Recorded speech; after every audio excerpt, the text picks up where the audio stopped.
नमस्ते विद्यार्थी मित्रांनो, मी प्राध्यापक अनंत देवगिरकर आणि आज मी तुम्हाला नॉट फॉर प्रॉफिट कन्सर्न मधला जो 16वा प्रॉब्लेम आहे, प्रॉब्लेम नंबर 16, पेज नंबर जे दिलेले तुम्हाला 103. ओके, तर हा जो प्रॉब्लेम आहे तो आज मी तुम्हाला हा प्रॉब्लेम सोडून देणार आहे. नॉट फॉर प्रॉफिट कन्सर्न जर मी मागील लेक्चरमध्ये सांगितलं होतं की नॉट फॉर प्रॉफिट कन्सर्न म्हणजे की आपल्याला अशा संस्थेचं बॅलन्स शीट तयार करायचं की ज्यांचा उद्देश हा प्रॉफिट कमवणे नाही. आजचा जो प्रॉब्लेम आहे, आजचा प्रॉब्लेम हा आपण एका पेन्शनर असोसिएशन जे आहे तर त्यांचं आपल्याला काय करायचंय, बॅलन्स शीट बनवायचंय, इन्कम अँड एक्सपेंडिचर अकाउंट तयार करायचंय. पण जर तुम्ही हा प्रॉब्लेम बी केअरफुली रीडिंग केलं, नीट काळजीपूर्वक जर तुम्ही वाचला तर तुम्हाला असं पुस्तकामध्ये सांगितलेलं आहे, बुकमध्ये सांगितलेलं आहे की याच्यामध्ये कोणत्याही पद्धतीची तुम्हाला बॅलन्स शीट बनवायची नाही. त्यांनी फक्त तुम्हाला इन्कम आणि एक्सपेंडिचर अकाउंट फक्त तुम्हाला बनवायला सांगितलंय. ओके, म्हणजे आपण फक्त आजच्या लेक्चरमध्ये इन्कम आणि एक्सपेंडिचर अकाउंटच तयार करणार आहोत, बॅलन्स शीट आपण तयार करणार नाही. ठीक आहे, तर आपण प्रॉब्लेम सोडवायला सुरुवात करूया. पहिल्यांदा तुम्हाला हा प्रॉब्लेम जो आहे, problem number 60, be carefully reading करायचंय, समजून घ्यायचंय, रीडिंग करायचंय आणि रीडिंग केल्यानंतर ज्या रिसिप्ट अँड पेमेंटला तुम्हाला असं वाटतं की ज्या आयटम्स दिलेले आहेत त्याला तुम्ही स्टार मार्किंग करून घ्यायचंय. स्टार मार्किंग झालं असं कशाला करायचं हे मी सांगतो, म्हणजे तुम्हाला सोपं पडेल. तर प्रॉब्लेम रीड केल्यानंतर तुम्हाला स्टार मार्किंग करायचंय. सबस्क्रिप्शन रिसिप्ट साइडला बघा, सबस्क्रिप्शन 2019-20 त्याला स्टार मार्किंग करून घ्या. त्यानंतर डोनेशन्स आहेत, डोनेशनला एक स्टार मार्किंग करायचंय, लेगेसीजला स्टार मार्किंग करायचंय आणि पिकनिक रिसिप्टला स्टार मार्किंग करायचंय. ओके, त्याला नाही केलं तरी चालेल, म्हणजे तुम्ही डायरेक्टली इफेक्ट दिला तरी जमेल. त्यानंतर स्टेशनरी आहे आणि नंतर फर्निचर, तर या पद्धतीने तुम्हाला स्टार मार्किंग करून घ्यायचंय आणि हा प्रॉब्लेम आपल्याला सोडवायचा आहे. सो आता आपण हा प्रॉब्लेम सोडवायला सुरुवात करूया. Problem number 16, page number 103.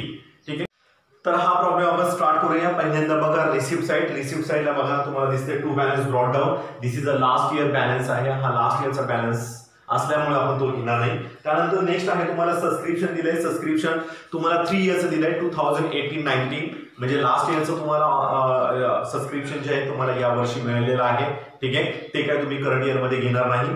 त्यानंतर 2019-20चं तुम्हाला सबस्क्रिप्शन दिलेलं आहे, पण 2019-20 आपलं 19-20च बॅलन्स शीट बनवतोय, बॅलन्स शीट आहे, रिसिप्ट इन्कम अँड एक्सपेंडिचर आपण बनवतोय. तर त्यामुळे तुम्हाला जे 2019-20चं सबस्क्रिप्शन आहे ते तुम्हाला घ्यायचे इन्कम साइडला बाय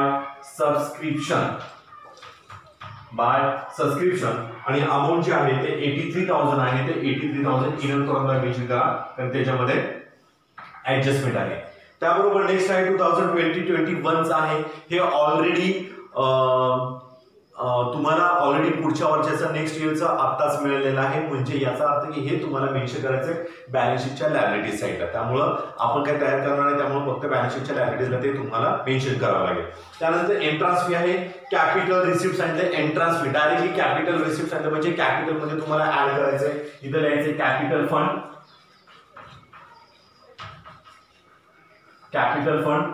आणि त्याच्यामध्ये ऍड करायचंय ऍड एंट्रान्स फी.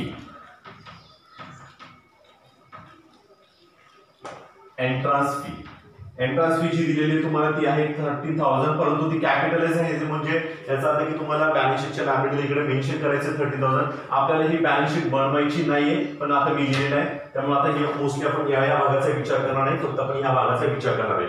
त्यामुळे आपण एंट्रान्स फी घेणार नाही. डोनेशन सांगितलेले, डोनेशन वरती पण तुम्हाला ऍडजस्टमेंट दिलेले बघा.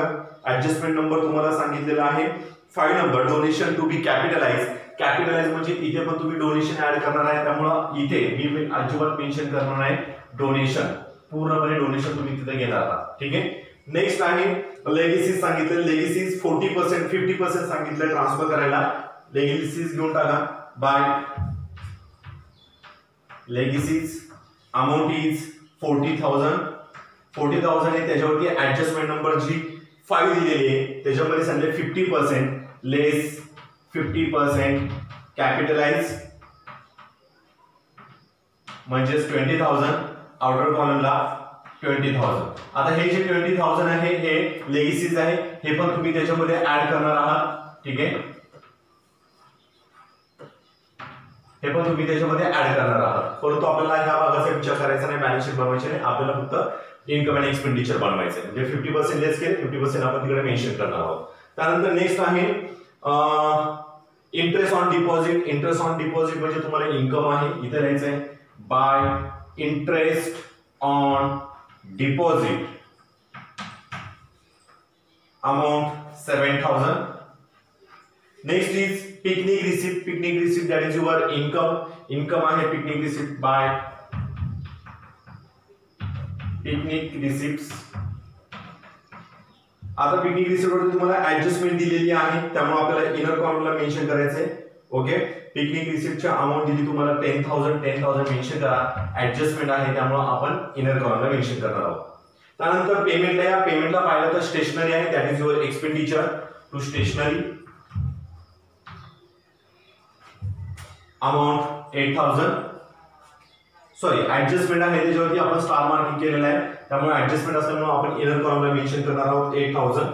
ओके, परंतु लक्षात घ्या इथे बघा स्टेशनरी तुम्हाला 8,000 दिले आणि ऍडजस्टमेंट नंबर 4 मध्ये सांगितलं की 1 एप्रिल 2019 ला जी तुमची स्टेशनरी आहे ती 350 ची आहे. बरोबर आहे, म्हणजे याचा अर्थ की तुम्हाला ओपनिंगला 350 ची अमाउंट इथे मेन्शन करावं लागेल स्टेशनरी, आणि त्याच्यानंतर लिहायला लागेल ऍड परचेस. मग किती परचेस केले आपण, तर परचेस केलेत आपण 8,000 परचेस केलेले.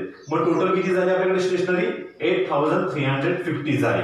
आणि परत ती ऍडजस्टमेंट क्लिअर करून टाकू आपण. त्याच्यामध्ये 4 मध्ये सांगितलं की 31 मार्च 2020 ला 1,700 शिल्लक राहिले, म्हणजेच आपल्याला हा क्लोजिंग बॅलन्स राहिलेला आहे.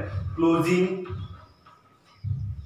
स्टॉक असं जरी म्हणलं तरी चालेल 1,700. ओके, मग तुम्हाला काय करायचंय 8,350 मायनस 1,700 अमाउंट येणार आहे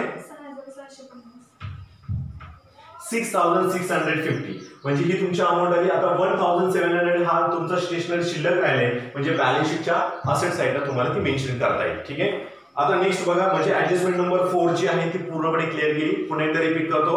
पेमेंटला बघा ऍडजस्टमेंट मध्ये पहिली 350 शिल्लक राहिलेली आहे, त्यानंतर आपण परचेस केली एवढी, पाठवायची शिल्लक आताची आहे, त्यानंतर आपल्याकडे टोटल आली स्टेशनरी एवढी, त्यानंतर आपल्याकडे शिल्लक राहिली एवढी, म्हणजे आपण करंट इयर मध्ये 2019-20 मध्ये आपण पूर्णपणे यूज केलेली अमाउंट आहे 6,650. आणि जो बॅलन्स राहिला तो आपण बॅलन्स शीटच्या असेट साइडला घेणार आहोत.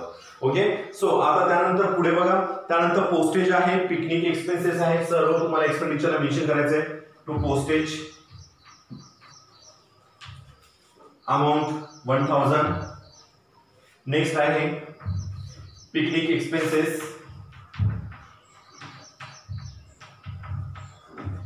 अमाउंट 8,000. नेक्स्ट आहे annual gathering expenses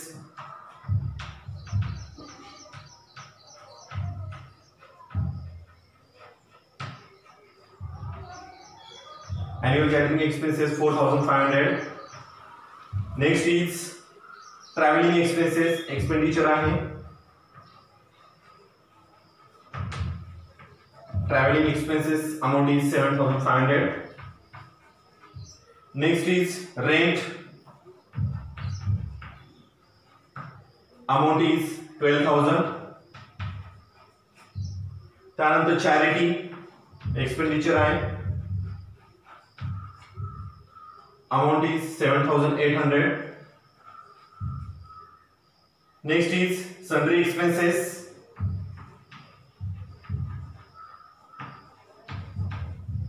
amount is 3,200. Next आहे सॅलरी. सॅलरीज ऑलरेडी आपल्याला दिलेली आहे एक्सपेंडिचर पेमेंट साइडला, परंतु आपण मेन्शन केलेली नाही, बाय मिस्टेक राहिलेली आहे. तर सॅलरी एक्सपेंडिचरला मेन्शन करायचं आहे. सॅलरीज अमाउंट जी दिली तुम्हाला ती मेन्शन करा 8,000. ओके, तर त्यानंतर नेक्स्ट आहे तुम्हाला दिलेले फिक्स्ड डिपॉझिट. फिक्स्ड डिपॉझिट आपण असेटला मेन्शन करतो, पण आपण बॅलन्स शीट तयार करणार नाही, त्यामुळे फिक्स्ड डिपॉझिट आपण घेणार नाही. त्यानंतर फर्निचर आहे. Furniture that is your property, संपत्ती आहे. फर्निचर म्हणून आपण बॅलन्स शीटच्या असेट साइडला आपण मेन्शन करतो. ओके, हे लिहिण्याचं कारण आहे की कारण की याच्यावरती तुम्हाला ऍडजस्टमेंट दिलेली आहे, त्यामुळे बेसिकली माहितीसाठी मी तुम्हाला इथं फर्निचर दिलंय 50,000, कारण आपल्याला बॅलन्स शीट काय टॅली करायची नाही. तर 50,000चं फर्निचर मेन्शन केलेलं आहे. त्यानंतर बाय बॅलन्स कॅरेट डाऊन आहे 7,000, तो काय तुम्हाला असेटलाच मेन्शन करायचा आहे, कारण की आपल्याला काय टॅली करायचं नाही बॅलन्स शीट, त्यामुळे तो बॅलन्स शीटच्या असेटला मेन्शन करायचा आहे. तर या पद्धतीने आपण रिसिप्ट आणि पेमेंट अकाउंट पूर्णपणे पोस्टिंग केलेलं आहे. आता आपण जाऊया ऍडजस्टमेंटकडे. ऍडजस्टमेंट नंबर फर्स्ट जी तुम्हाला दिलेली outstanding subscription, that is the 7,000. Outstanding subscription, outstanding म्हणजे आपण ऍड करतो, बरोबर आहे, म्हणजे ऍड करायचं इथे ऍड आउटस्टँडिंग सबस्क्रिप्शन.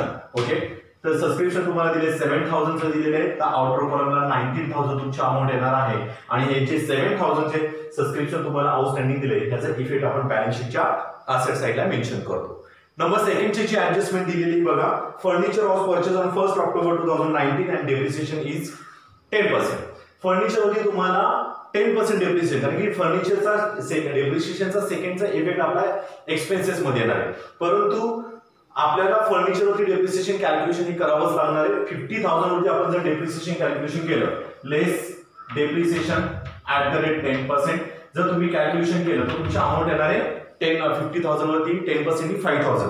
परंतु एक्झॅक्टली जर विचार केला तर तुमचं जे फर्निचर आहे ते 1 ऑक्टोबर 2019 ला परचेस केले, मग ऑक्टोबर टू मार्च जर विचार केला तर तुम्हाला 6 मंथचा पिरियड होतो. मग 6 मंथचा पिरियड आहे म्हणजे जर 5,000 हे इयरली येत असेल, 12 महिन्याला येत असेल, तर 6 महिन्याला किती येणार आहे 2,500. बरोबर आहे, तर तुम्हाला इथे 2,500 मेन्शन करायचंय, म्हणजेच येणार आहे 47,500. मग आता हे 2,500 चे डेप्रिसिएशन दिलेलं आहे, हे डेप्रिसिएशन तुम्हाला मेन्शन करायचं एक्सपेंडिचरला, डेप्रिसिएशन ऑन फर्निचर 2,500.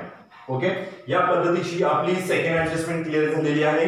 त्यानंतर थर्डची ऍडजस्टमेंट जी आहे ते आउटस्टँडिंग पिकनिक आहे. आउटस्टँडिंग म्हणजे की आपल्याला पैसे मिळायचे आहेत, मिळालेले नाही, मिळणार आहेत, आउटस्टँडिंग आहे.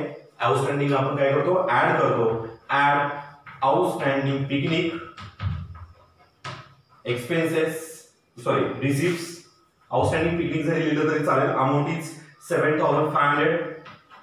आउटर कॉलमला घ्या 17,500. ठीक आहे, तर दुसरा इफेक्ट याचा जो येणार आहे याचा इफेक्ट येणार आहे बॅलन्स शीटच्या असेट साइडला. त्यानंतर लास्ट जी ऍडजस्टमेंट आहे ती ऑलरेडी आपण क्लिअर केलेली आहे, कारण 50% लेगेसीज आणि 100% डोनेशन.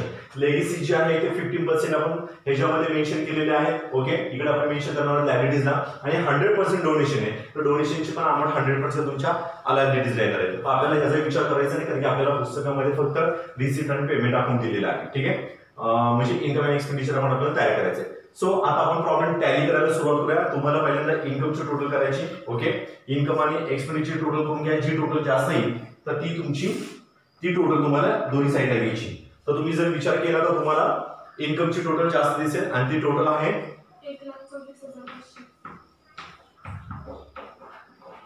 1,34,500 ही तुमची इन्कमची टोटल झाली. सेम टोटल तुम्हाला इथे मेन्शन करायची एक्सपेंडिचर बाजूला 1,34,500. आता काय करायचं तुम्हाला, ही जी एक्सपेंडिचरची टोटल तुमची दिलेली आहे ही एक्सपेंडिचरची टोटल तुम्हाला करायची आणि ती टोटल असणार आहे 61,150 ही तुमची टोटल असणार आहे. मग आता काय करायचंय की 1,34,000 this is a working note 1,34,500 minus 61,550. Okay, मग आता ते मायनस करा 33,350 ही तुमची काय आहे अमाऊंट आहे.